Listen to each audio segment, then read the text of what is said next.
Today, I'm going to share with you the most science-backed way to swiftly and safely lose 20 pounds or whatever your weight loss goal is, and to keep the weight off for good. Regulating hunger and cravings is critical to any sustainable weight loss plan. The truth is, if your body feels that it's constantly under stress and unsafe, it can dramatically reduce your rate of calorie burn. This type of study should be making front page news and then revolving every day until we actually get it.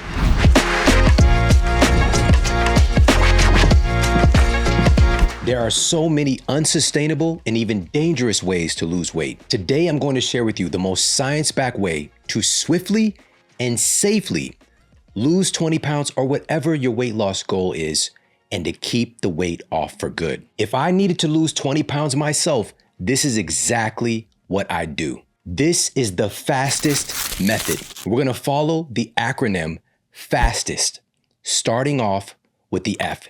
And the F is for focus on protein. Adequate protein is powerful for weight loss thanks to its impact on satiety, the thermic effect of food, and improving overall metabolic health.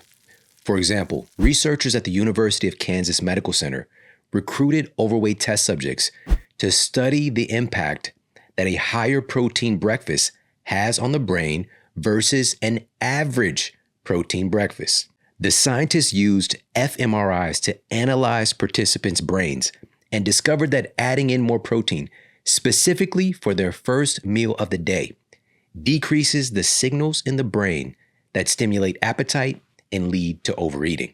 The truth is that regulating hunger and cravings is critical to any sustainable weight loss plan. Another study in the same vein was conducted by researchers at St. Louis University and published in the International Journal of Obesity. And it sought to discover what happens with weight loss when you eat a high carbohydrate breakfast, which was a bagel in this particular study, versus a naturally high protein and fat breakfast being eggs. When the calorie count of the meals was exactly the same amount of calories in the bagel as the calories in the eggs. Now, the researchers did have the test subjects to reduce their overall daily caloric intake by 1,000 calories in this study, but they had different people to utilize different macronutrient ratios for their first meal of the day. Just that breakfast. Again, the calories were the same, but one group was eating a high carbohydrate breakfast while the other was eating a high protein and fat breakfast. Here's what happened. At the end of the 8-week study, the participants in the high protein breakfast group showed a 61% greater reduction in body mass index, a 65% greater weight loss, a 34% greater reduction in waist circumference, and a 16% greater reduction in body fat percentage. Not only did they lose more weight, they lost more actual fat mass.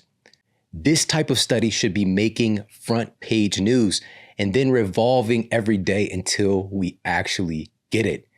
Test subjects are on the same reduction of calories in their respective diets, but simply changing the macronutrient ratio of their breakfast made a significant impact on the amount of weight that they lost. Now, why does protein have such a profound effect, not just on satiety, but on our overall metabolic health, helping to lead to results like what was seen in this study? Well, one of the most overlooked reasons is that protein is used to make our key metabolic hormones. Our hormones that are making this process of fat loss happen are made from proteins. The reality that so many people, including the most esteemed people in the nutrition space, I went to college and studied nutrition. I took a college level nutritional science class, and I was not taught and given this revelation that proteins in my diet are used to make my hormones. That connective tissue was not there. If we're deficient in the very thing that makes these powerful metabolic drivers, our bodies are simply not going to be able to do all the things that it has the potential to do. Yes, our bodies can adapt and make adjustments But what if we provide our bodies with the raw materials to actually do these incredible jobs? Protein is also used to make our muscle tissue, which is one of the most important drivers of our overall metabolic rate. Protein and amino acids are invaluable for every aspect of human health. We tend to put these in these very superficial boxes, right? We got our proteins, our carbohydrates, and our fats. These are the primary macronutrients that we're taught about in society. But food is so much more than these very pithy boxes.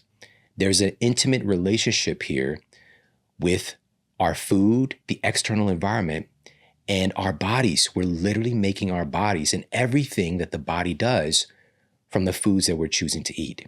And protein is that important. And protein has been left out of the conversation in a major way when the fat versus carbs saga has been going on for years and years, and all this infighting. And protein's just been sitting back, just waiting, kind of put his hand up every now and then. Hey, it's good. But everybody, no. Carbs, let carbs stop. Protein just, I wait patiently. Protein try to put his hand up. Okay, can I say a little something? No, fats. It's your turn. But proteins have been there all the while, waiting patiently, and today finally is emerging. And its importance and its significance in this process of metabolic health is being appreciated. And then there's the thermic effect of food. And it's generally agreed upon that when we eat food, we're bringing in new calories, this metric of energy into our bodies. But what's overlooked is that you actually burn calories as your body is processing and pulling in new calories and nutrients from the food that you're eating. Digesting food costs energy. It costs your body calories to chew, to swallow, to produce stomach acid and digestive enzymes, to churn the food and move it through your digestive tract, to mobilize the cells in your small intestine, to kick into gear and to snatch up nutrients from the food, to move the nutrients to the required places throughout your body, and to ship out all of the metabolic waste. There are so many energy-intensive things going on that calories are required for in the digestive process itself. These are all semi-obvious things that require caloric energy to be used, but the type of food you're eating itself will determine the net gain in calories that you end up with, more than just about anything. It's generally accepted that protein requires the most energy to digest, with 20 to up to 30% of the calories consumed from eating protein going into digesting that protein, while approximately 5 to upwards of 10% of the calories in carbohydrates go into digesting it. And for fats, it's about 0 to upwards of about 3 to maybe 5% of the calories in fat go into digesting it. Again, it's vital to understand that it costs calories to process and absorb calories. This is called the thermic effect of food. As a quick example, let's say you eat 100 grams of pure, unadulterated protein, pure protein. Your body will require about 20 to 30 of those calories to digest that protein. So you're left with a net gain of 70 calories of the protein. Proteins may require as much as 10 to 20 times more caloric energy to digest than fats, because our enzymes must unravel the tightly wound string of amino acids from which proteins are built. Yet food labels do not account for this expenditure. This is just a few of the reasons why the fastest method starts with this F, which is focus on protein. Now, the question should be, how much protein? How much protein should I be targeting if I want to support a sustainable weight loss? Well, the number one tip is that we're going to have to target the amount of grams of protein that is right for us. There isn't a cookie cutter format for this. It's going to depend on you. Now, I'm going to give you a couple of metrics to find out what that amount ideally will be. The USRDA recommended daily allowance for protein is created to target your recommended daily allowance, an amount that helps you to not have a deficiency. It's not necessarily the amount to help you to build and sustain your muscle and to have true metabolic health. So keep that in mind. The USRDA is currently 0.4 grams of protein for each pound of body weight that you have. So for a person who weighs 170 pounds, this translates to about 68 grams of protein per day. That's 170 times 0.4, again, 68 pounds. According to some experts, this can be enough for basic functioning, help you to survive. But many experts assert that this is nowhere near what's optimal for performance, for real health, for building and sustaining your muscle. Your protein needs are going to be unique to you and your unique lifestyle factors. It's a part of your overall metabolic fingerprint that we have to take into consideration. Your age, your gender, ethnicity even plays a role in the amount of protein that is ideal. Your current level of activity, this is one that should be a glaringly obvious one. For example, people that are doing more physical work and that are more physically active, that are training on a consistent basis, you're going to have a higher need of protein. This is well known. Whatever diet framework somebody is coming from, whether it's a vegan framework all the way up to carnivore framework. And by the way, the vast majority of humans that have ever graced this planet have been omnivores, so they're somewhere on the spectrum. But it's well noted that our body's going to require more protein if we are training more, if we're more physically active, because we all know, embedded in all these different frameworks, that protein is incredibly important because our tissues are made from these proteins. Now, with that said, the International Society of Sports Nutrition's daily protein recommendation is 0.9 grams of protein per pound of body weight for regular exercisers. So for a 170-pound person, that's 153 grams of protein each day. That's more than twice the baseline RDA to help you to prevent deficiency and to survive. But just to be clear, neither is right or wrong. It's just about what's right for you and your particular goals. But I'm here to tell you, as part of the fastest program, we definitely want to lean towards the recommendations from the International Society of Sports Nutrition. We want to target somewhere around 0.9 to 1.1 grams of protein per pound of ideal body weight, or per pound of body weight. Again, it just depends on what camp you're in, but you definitely want to be a little bit higher because of all the benefits that we covered.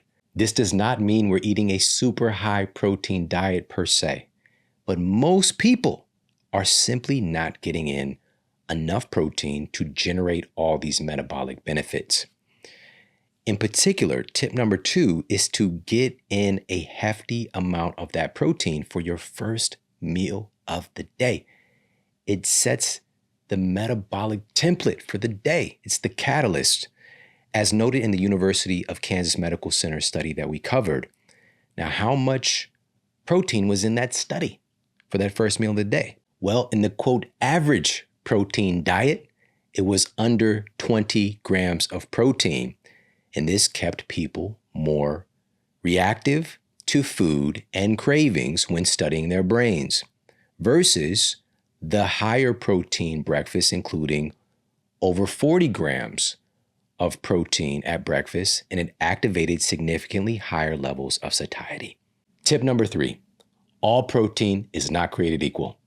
Get most of your protein needs through clean sources, through real food sources. All right.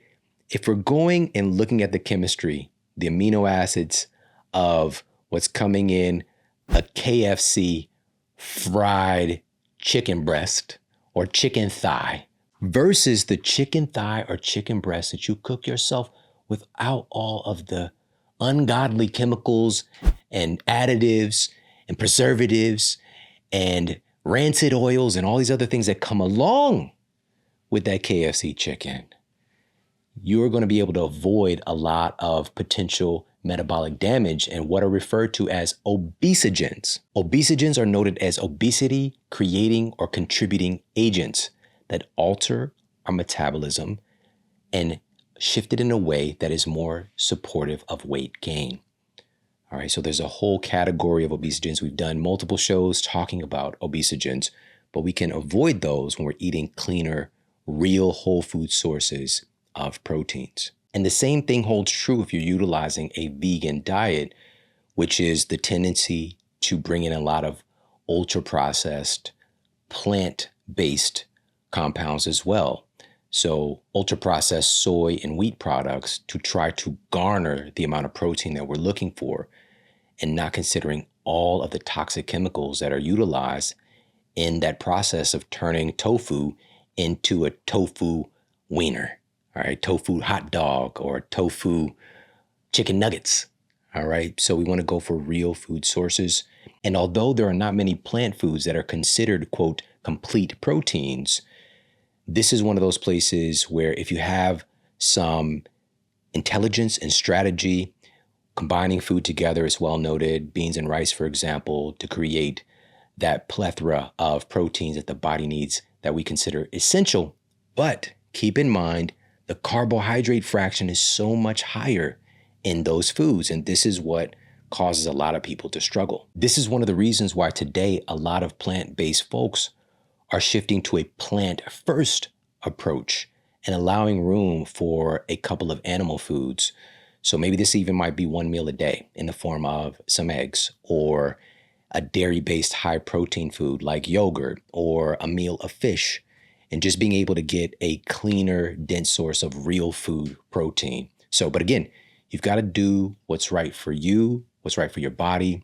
I'm a big advocate of not getting trapped in diet dogma and leaning towards what our ancestors have been eating for thousands of years and giving ourselves permission to have the foods that keep us healthy, that make us feel good, and that guiding light simply being eating real food. Now, if you're still having a hard time getting in your ideal amount of protein, yes, you can bring in a protein supplement, but the word is supplement for a reason. This should supplement an already healthy diet, an already protein-rich diet.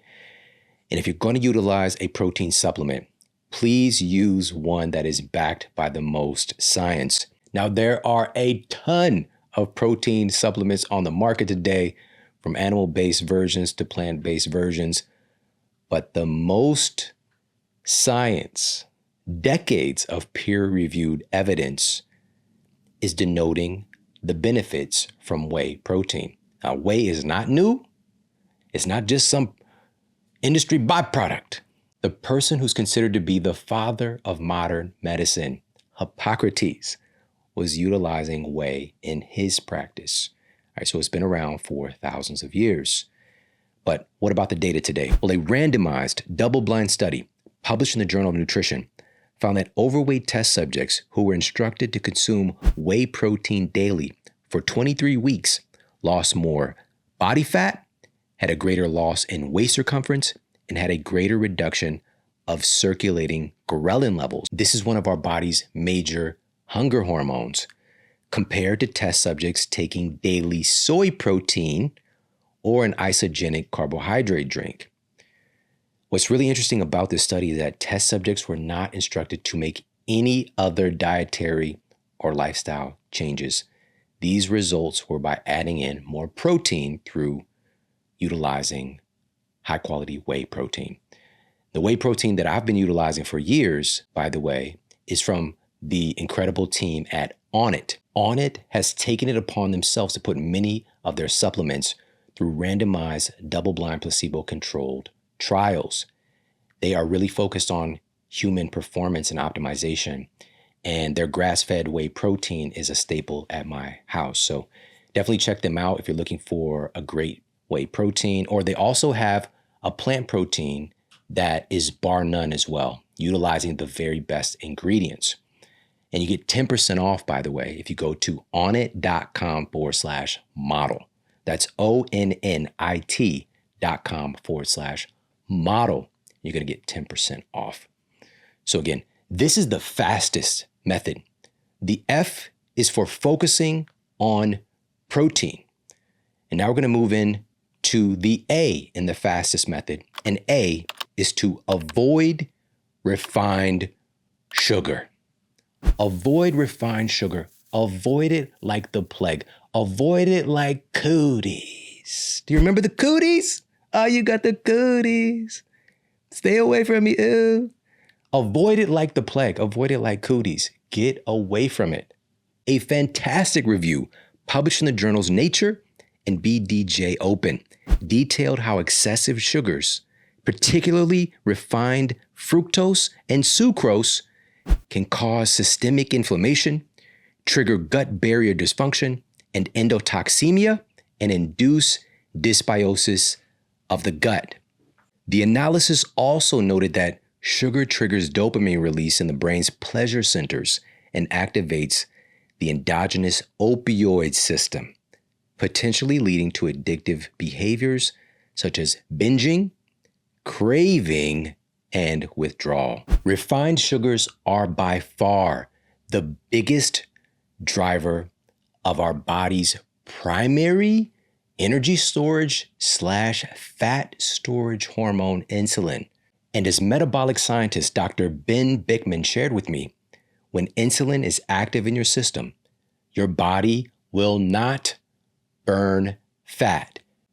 Period. Full stop. Refined sugar is the fastest route to excessive insulin activity, insulin resistance, and the creation of excess body fat.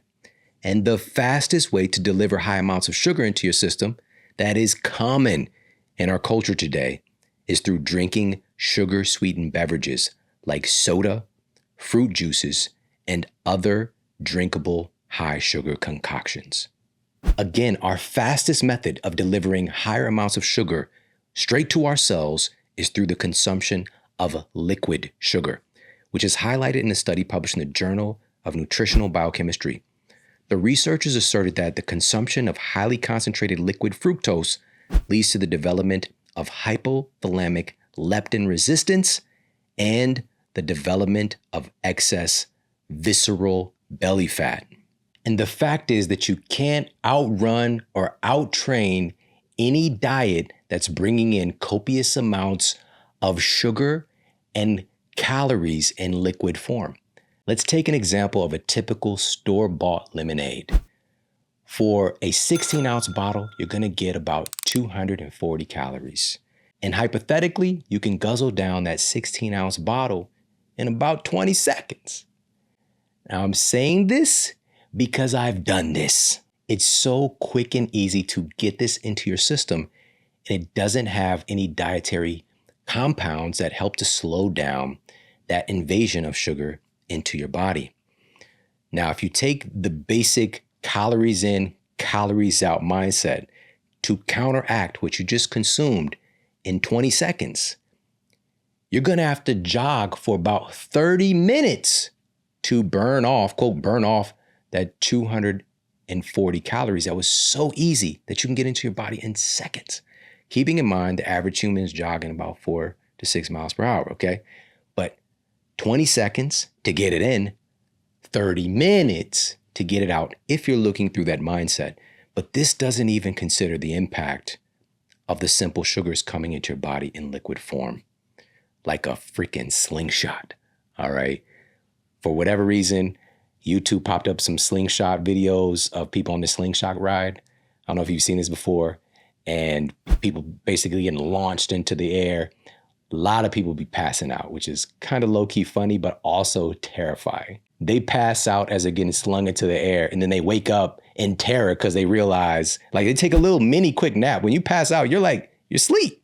And you wake up and you are flying up in the air, like you're terrified even more, and they pass out again. So it's like these videos are basically human goats, those little passing out, fainting goats. But anyway, so that's how the sugar is getting into your body, like a slingshot in liquid form. So specifically, in the fastest method, avoid refined sugar like the plague, like cooties. Specifically, liquid sugar. Cut it out. Stop. All right? If we're going to do this, just cut it out. All right? I'm not a person that's very like, you can't do this, can't do. But if we're going to get these results, this is the thing that disrupts our metabolic health the fastest, is consuming this liquid sugar. If we're talking about from the nutrition perspective, all right, it's consuming liquid sugar. Cut it out. All right, just say no. Avoid sodas, avoid these sugary pasteurized juices. Now, I'm a fan in the right context of a fresh pressed juice, but the amount of sugar that can come with a tall glass of orange juice, or even fancy juices that you get made at a fancy store, or that you buy from a fancy company that is like pineapple and mango and, a little banana spritz. I don't know, I guess spritz a banana, but those kind of things, that's a lot of sugar coming in liquid form. And yes, it has some minerals coming along with it, but it's just not worth it. All right. So if you want some fruit and that sweetness, eat the fruit. Eat the fruit for this process. And then once we get to a place where we knock that 20 pounds off, and you want to occasionally have a tryst with the soda, but our society has really been bullied and beat up by these carbonated, sugary beverages. And the idea that drinking straight sugar is okay. All right? It's crazy how these companies start. Coca-Cola had Coke in it. All right? They're not out here like, this is going to be great for everybody. It's great for human health. That's not their goal. All right? It's fun for the mouth and make you feel a certain type of way. But it's not good for your metabolic health. So during this fastest method, let's really do our best to stop drinking our calories, accept high quality, low calorie protein or smoothies. But again, low sugar. When we're doing it, we want to keep our eyes on not putting too much sugar into our bodies at one time. So instead of doing the banana, sometimes I used to make smoothie back in the whole banana, honey. All right. Got the berries, got the, protein had some sugar in it sometimes, right? Just all this. Hey, maybe do avocado instead of the banana, maybe a little bit of, some stevia or something like that. A lot of protein powders, including grass-fed whey, has a little bit of sweetness to it, like the vanilla grass-fed whey from Onnit that I mentioned earlier. But just being able to reduce that amount of sugar, still find that creaminess. Maybe you put a little bit of, maybe some berries in there as well. Maybe a little bit of honey. Honey is different from other types of sweeteners because it doesn't have that same glycemic impact. But when you're just stacking all these sweetie things on top of each other, it just gets out of hand really quickly. And also limit things like pastries and cookies and ice cream and all these delicious things that we have access to 24/7 in our society today. And have those as a very occasional thing. Again, we're not here to just say cut everything out except sodas and drinking our calories, drinking straight sugar, as we're working to get our metabolism healed and to lose the excess weight that we want to lose. Just cut that stuff out. It's just not worth it. But again, you do what you want. All right? You do what you want. If it's one of those things you're just like, well, I gotta so be it. You're not gonna have as much wiggle room. You're gonna have to stack a lot of other things in your favor to try to work around that soda. There's a reason that duh is on the end of it.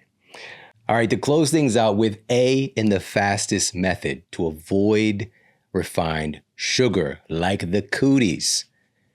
The emphasis here is to get your carbohydrates from real food sources. We're not villainizing carbohydrates in real food. All right, so get your carbs from real food. All right, so these are the first two in the fastest method the F, and the A. And for the S, on our mission to lose 20 pounds or whatever your weight loss goal is and keep it off, the S is for sleeping smarter. Fat loss and weight loss are intimately, deeply connected. For instance, our sleep quality has a direct impact on our basal metabolic rate and how many calories we burn. Fat loss is sleep dependent. A study cited in scientific reports found that poor sleep quality and shortened sleep duration can significantly decrease our basal metabolic rate and how much fat we're burning. This study took 70 middle-aged test subjects and placed them on the same diet and found that when the participants were sleep deprived, they had a lower amount of calorie burn. They had a lower basal metabolic rate and lower basal fat oxidation.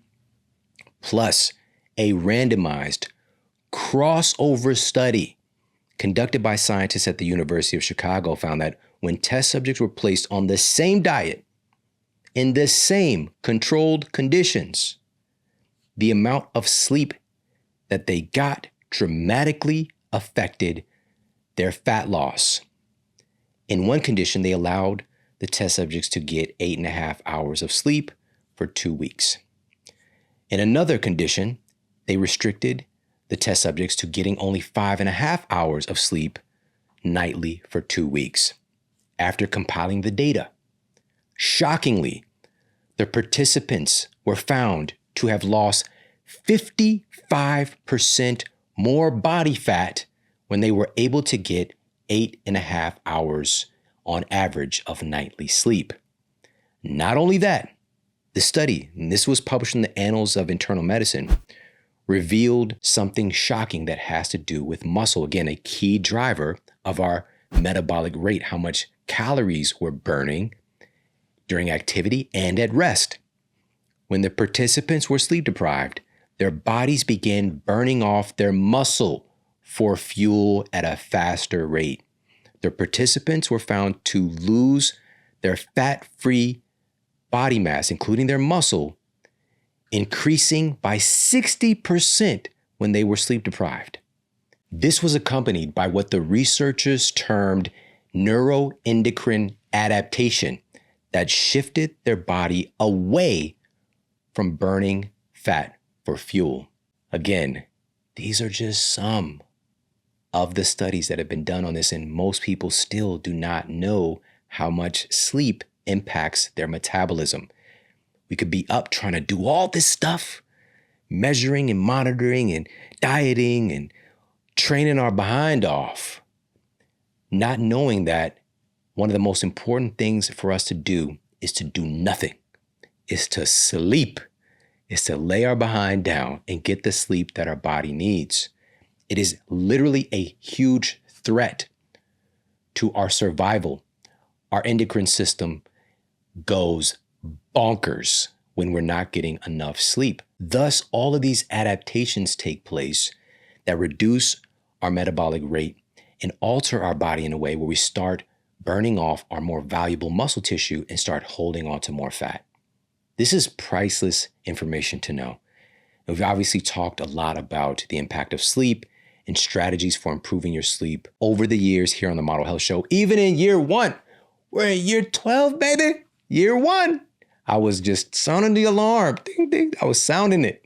All right. And that led to writing the first sleep wellness related book to become an international bestseller, Sleep Smarter. All right. And I cannot tell you how many people come up to me on the street, how many people send me messages, how many superstars in the health and fitness world and other domains as well. You know, people who are number one musicians, you know, country artists like Brett Eldridge, my friend Brett Eldridge, who's been on the Model Health Show, who find Sleep Smarter and it changes their life. And I'm so grateful for that. It's translated in 26, it might be more, different languages, foreign translations, all separate foreign publishing deals because the book is good. It works. It provides the science and also the accessibility. It makes sleep sexy. It makes it something that is interesting and fun to talk about. And there's 21 clinically proven methods to improve your sleep quality without having to turn your world upside down. And of course, we'll put a couple of episodes for you to check out on sleep wellness and improving your sleep quality for you here, whether you're watching on YouTube or you're listening to the audio podcast. Just check the show notes. And just a couple of quick hitters. Number one, optimize your sleep environment. All right. The environment that you're sleeping in can have a huge impact on your sleep quality. Based on several studies, again, we've gone through multiple times here on the show, a cooler environment is ideal. A dark environment is ideal because our skin has photoreceptors that pick up light. It's always our cells are trying to figure out what time it is, the circadian timing system. So having too much, quote, light pollution. By the way, moonlight, starlight, that's not the problem. The lux is way lower than that. We evolved with that.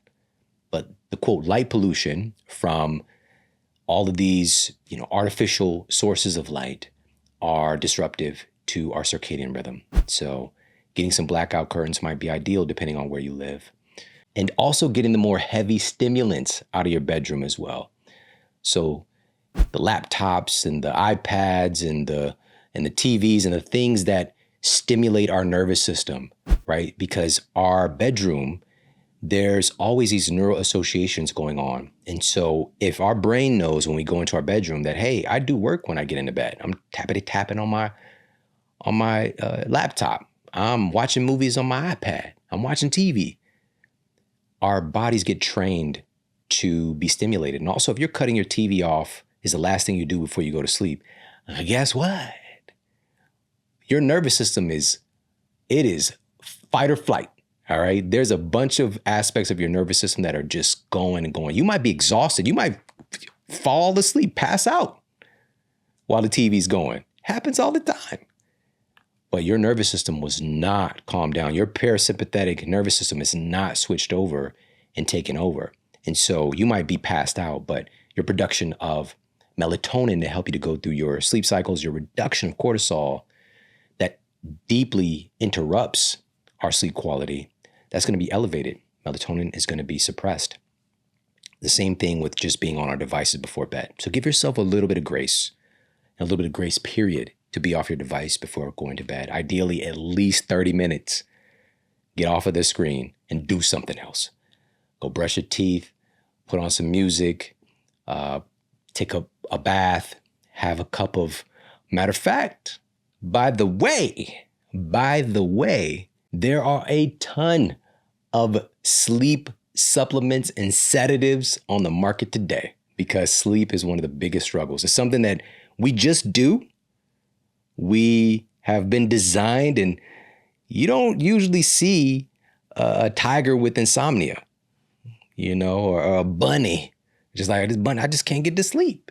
All right. Bunnies can full on hibernate. All right. But for us, it's the unique human condition where we have so much stimulation and we fall out of rhythm with life. And so we're looking to something external to try to fix it.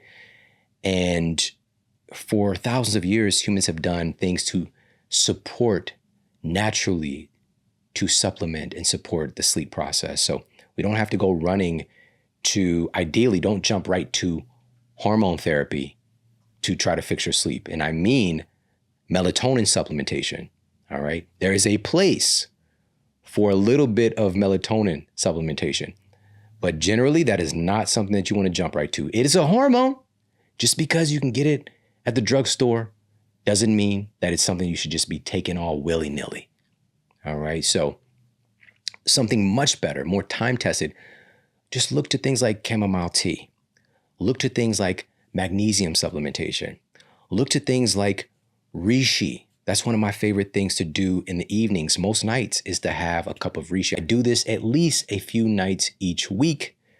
And a recent study on this was published in the journal BMC Microbiology, and it sought to uncover why reishi medicinal mushroom appears to improve sleep quality, even for individuals with clinically diagnose insomnia, but without all of the well-documented side effects seen with conventional sleep medications. The study was titled Exploration of the Anti-Insomnia Mechanisms of Reishi.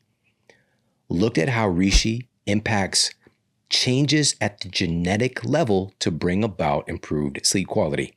After their analysis, the researchers stated, quote, reishi mainly affects target genes in the pineal body, amygdala nucleus, prefrontal cortex, cerebellum, and other regions, which regulate rhythm-related physiological processes, unquote. It's more supportive of a natural regulation of all these aspects of our brain and our nervous system. It's pretty remarkable. It really is. And when you hear studies like this is not something to be all willy-nilly. That's two willy-nillys in one show. Not to be all willy-nilly and just going out and get any random reishi.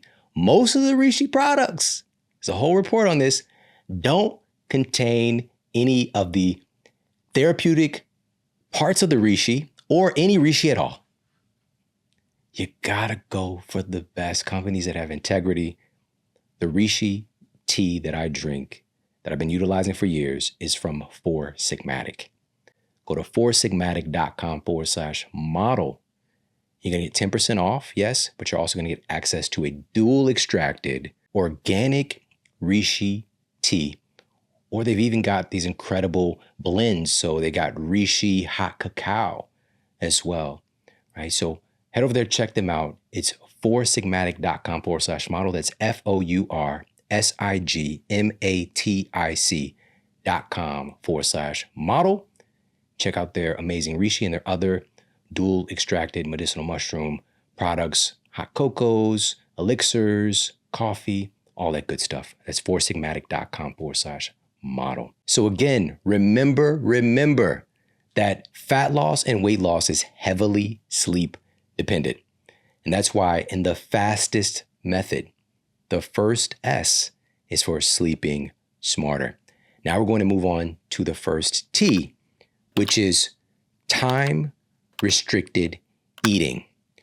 In my conversation with metabolic scientist Dr. Ben Bikman, he shared with me that weight loss and fat loss aren't just predicated on controlling insulin. He also stressed the importance of reducing inflammation in our bodies in order to lose fat. Inflammation garners and controls and alters the activity of our fat cells in really impactful ways that most people don't think about. So what can we do to address this, to reduce inflammation and to support fat loss? Well, a study published in the journal Annals of Nutrition and Metabolism showed that a daily 12-hour intermittent fast was enough to significantly reduce levels of homocysteine and C-reactive protein, which are both major markers of systemic inflammation and heart disease. And to top it off, research published in Free Radical Biology and Medicine in 2007 found that intermittent fasting can substantially enhance the body's resistance to oxidative stress. This practice, when done right, can intelligently reduce inflammation, accelerate healing, and keep you healthy and fit for years to come. And so many things are improved with a healthy eating and fasting window, from improved insulin sensitivity, improved leptin sensitivity, and much more.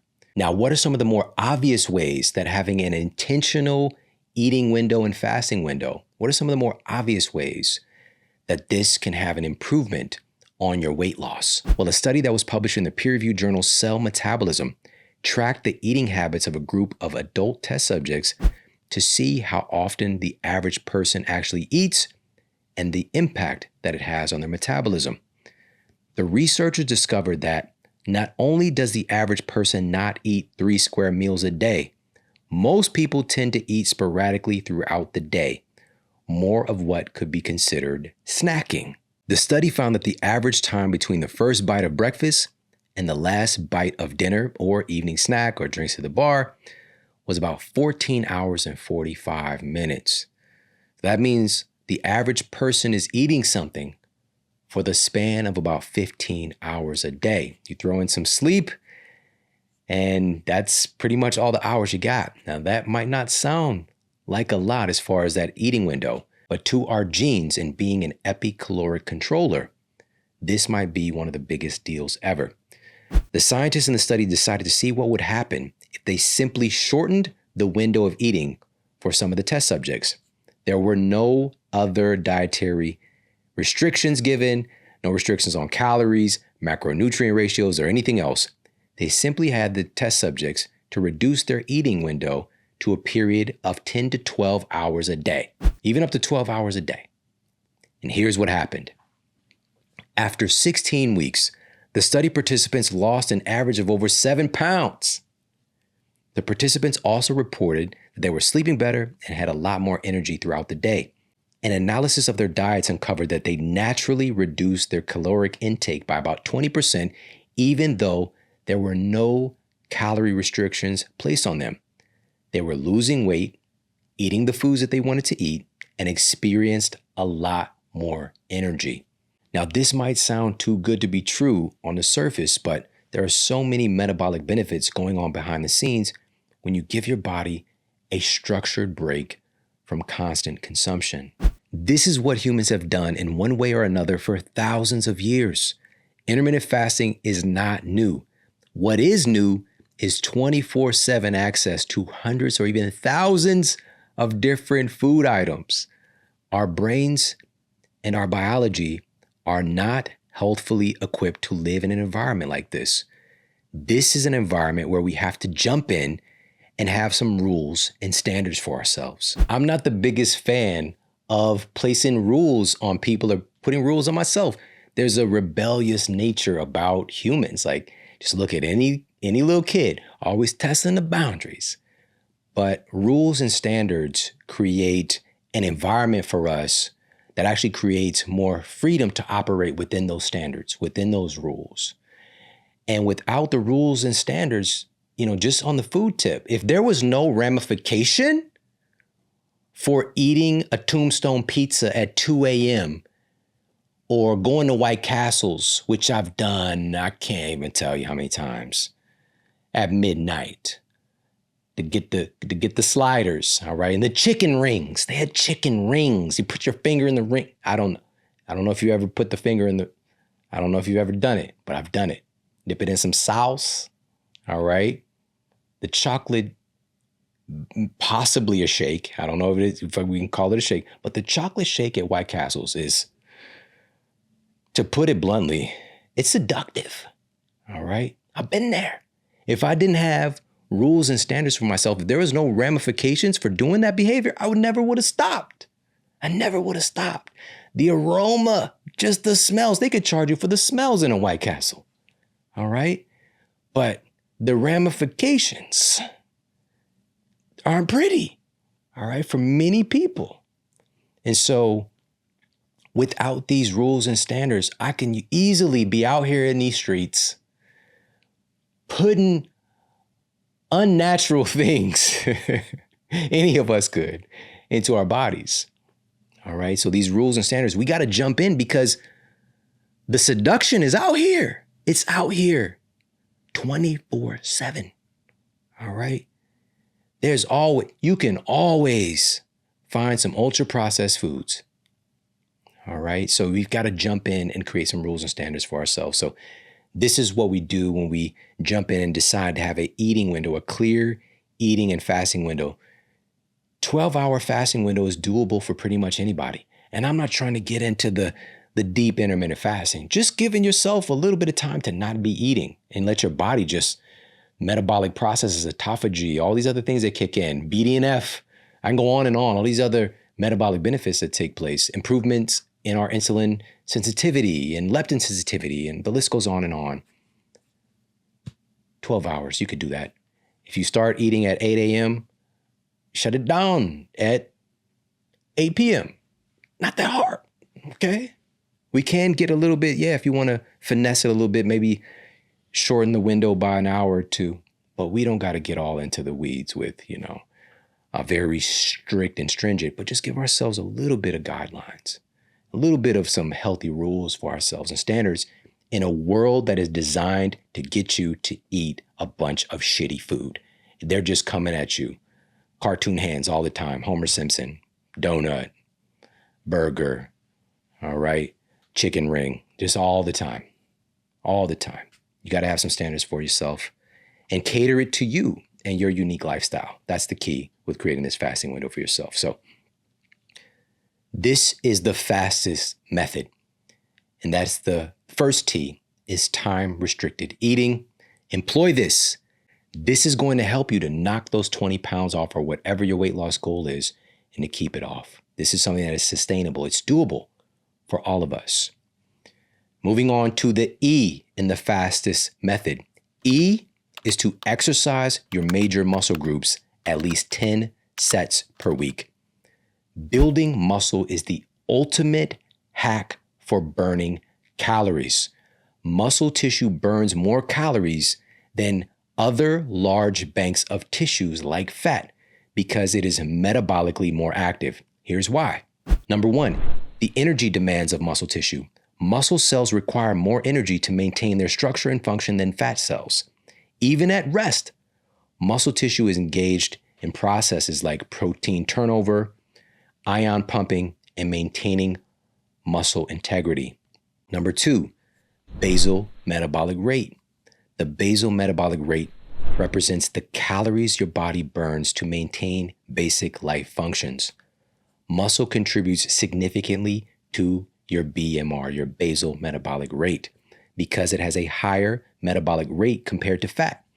Each pound of muscle you have can burn more than twice the amount of calories per hour than an equal amount of fat. That's crazy pants. That's crazy. It's amazing. It's something that we can have some control over.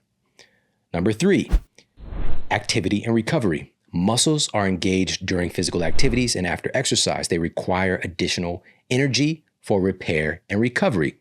This is known as the quote, afterburn effect, or excess post-exercise oxygen consumption, or EPOC, not to be mistaken with, I'm not going to say it, Tupac, where the body burns extra calories to restore muscle to its resting state. Number four, amidst a bunch of other reasons, the hormonal influence of building muscle. Muscle and fat are both endocrine organs that produce, store, and interact with a variety of hormones. Muscle tissue is the primary site for glucose disposal, and increasing your body's muscle to fat ratio improves insulin sensitivity. Both of these factors influence how your body stores and utilizes energy, favoring calorie burn over fat storage. We want to focus on building muscle, aka hypertrophy. Now, what's the smartest way to do this without making things too complex? This is highlighted in a meta-analysis published in the Journal of Strength and Conditioning Research, affirming that muscle hypertrophy can be attained through a wide range of resistance training programs, unquote. Essentially, there are many paths to the goal of building muscle, from bodyweight exercises all the way to powerlifting. But this study sought to uncover what is the most efficient way to build muscle, and the data concluded that, number one, a hypertrophy-oriented program should employ a repetition range of 6 to 12 reps per set, with rest intervals of about 90 seconds between sets. Two, compound movements are ideal. All right, so this is exercise that recruit multiple muscle groups at one time. The pressing muscles, so chest press, push-ups, incline press, dips. For the back muscles, rows, lat pulls, pull-ups. For the legs, squats, lunges, RDLs, Bulgarian split squats, all right? Recruiting a lot of muscles at one time. Again, compound movements were ideal, multiple sets, and the pace of the lifting can make a notable difference, with concentric repetitions being performed at a fast to moderate speed, which is 1 to 3 seconds, and the eccentric repetitions being performed at slightly lower speeds, 2 to 4 seconds. So that means if I'm doing a chest press, as I'm pushing the weight away, I go fast. As I'm lowering the weight back to me, go a little bit slower. Plus, the most effective hypertrophy results were from adequate weekly volume, 10 sets per week per target muscle group. All right, that's that minimum effective dose in this study to really be efficient in maximizing the hypertrophy that we can get, again, while being efficient, not doing the most. Now it's 10 to 20. This is going to depend on how trained you are, but we want to get an adequate volume. And that minimum we want to target is at least 10 sets per week. All right. And by the way, lifting 1 to 2 reps before failure. All right. So we don't want to put our muscles through all that fatigue by going to failure all the time. Occasionally you could do that, but have 1, maybe 2 reps left in the tank before your form starts to break down. All right. So this is the special sauce when it comes to building muscle. We don't want to make it too complex. 10 sets per week per target muscle group. We can spread that out however we want. This is part of the fastest program. We've got to get in that adequate input, the adequate cellular signal to build and maintain our muscle. Now, moving on, that was the E in the fastest method. Exercise your major muscle groups at least 10 sets per week. Moving on to the next S, which is to send yourself safety signals. If you're frustrated and struggling to lose weight, this might be the most important part of this education. If you feel that you're doing so much right, you're really dialing it in on your nutrition, you got your sleep in order, you're exercising, this might be the thing that you need to focus on most. Excessive stress literally alters the way that your metabolism works. In fact, a study published in the journal Obesity sought to find if there's statistical population evidence showing that stress leads to higher rates of obesity. The lead author of the study stated, quote, "We found levels of cortisol to be positively and significantly correlated to larger waist circumference and higher body mass index. These results provide consistent evidence that chronic stress is associated with higher levels of obesity," unquote. The truth is, if your body feels that it's constantly under stress and unsafe, it can dramatically reduce your rate of calorie burn. That is an absolute fact, and more people need to know this. Because stress has 0 calories, it's so significantly ignored in our society, the impact that it has on our metabolic health. And so to remedy this, you have to send safety signals to your brain, your nervous system, and your body overall. Now, I'm telling you, this can be a game changer. I've seen it countless times. I've been in this field for over 20 years. Once people address the stress that their body is experiencing, and now, again, this is unique. Stress isn't something that we can just run from and hide from, but it's how we're processing and associating with stress, because we live in a stressful world today. But so often, the people that feel that their issue is not stress-related are the ones who it's heavily stress-related. Now, how we give your body these safety signals is going to be unique to you. Yes, we can use terms like stress management or stress reduction, but what we're really looking for are, what are those things that make you feel safe? What are those things that let your body and your brain know that everything is okay? That you feel safe in this world. Everything is okay. What are those things for you? Again, it's going to be unique to you. There are a myriad of things that can get your sympathetic nervous system to calm down and shift over to its parasympathetic rest and digest mode. Sympathetic fight or flight, parasympathetic rest and digest.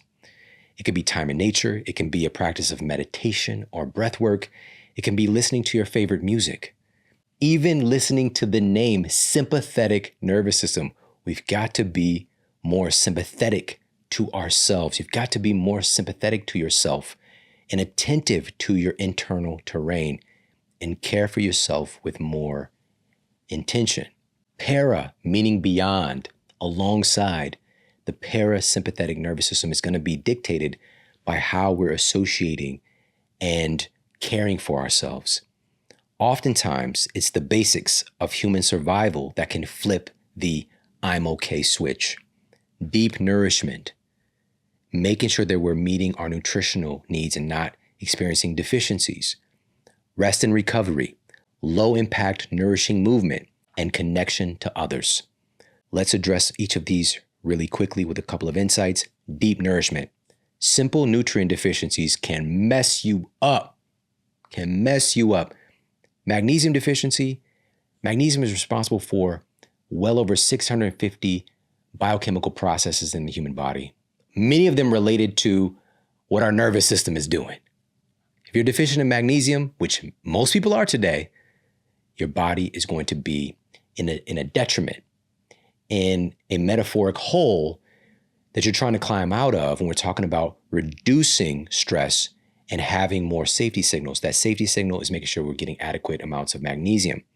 Vitamin C is another important one.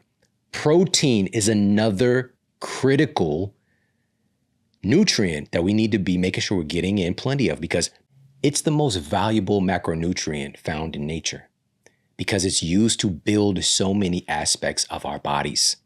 All right. Keeping that in mind, if we are not getting in enough protein and also running around stressed out with our overall stress load being high, relationship stress, work stress, exercise stress thrown on top of that, diet stress, eating fake foods or not getting in the nutrients that we need, emotional stress, spiritual stress, not feeling that we are on our purpose or feel that we matter. All of these things contribute to our overall stress load. And so one of those that we can address is making sure that we feel nourished. Our body feels like I have enough. I've got all these amino acids that I need. Things are good. Times are good. It's okay. It's okay. So deep nourishment, rest and recovery. We have to rest. We have to heal. Real rest and recovery helps us to metabolize stress. And there's a big difference between relaxation and restoration. Big difference. Dead giveaway. Big difference between relaxation, restoration. You can relax and veg out, watch a movie, it's all good. That can even be, again, it can help a little bit with helping to reduce that overall stress load. But it is not the same as getting high quality sleep. It's not the same as being off of our devices and being in nature. There's a difference between relaxation and restoration. We want to invest more intentionally in making sure that our body's getting restored in restoration, helping to set ourselves up for good sleep, spending time in nature, doing things that really help to restore the human body. Low impact, nourishing movement. I'll walk it out. This one's obvious. Make sure that we're getting those steps in. This is the thing that the human body, as far as movement is concerned, this is what we're designed to do. All right, so getting in plenty of walking. Connection to others. Another thing that we need to feel safe is to know that we matter, to know that we have value. And this is tied to a deep evolutionary motivation to know that we won't be left behind by the group, to know that we are a part of this group, that we have value, that we won't be kicked out, left behind, that we're included. It's deep in our psyche. It might not be Captain Obvious right in the forefront for you, but it's there. And so we want to feel like we matter. So part of that is investing in our relationships, spending time with the people who appreciate and value us. But sometimes, for some of us, especially today, that might not be enough. Not a real, but it's not enough. It might not be enough. Because some of us cannot slow down enough to acknowledge that we're appreciated. We can't slow down enough to understand how much the people that love us actually value and appreciate us. We're too busy telling ourselves a story. We got to do more. Or they don't appreciate me. We have to slow down and see it.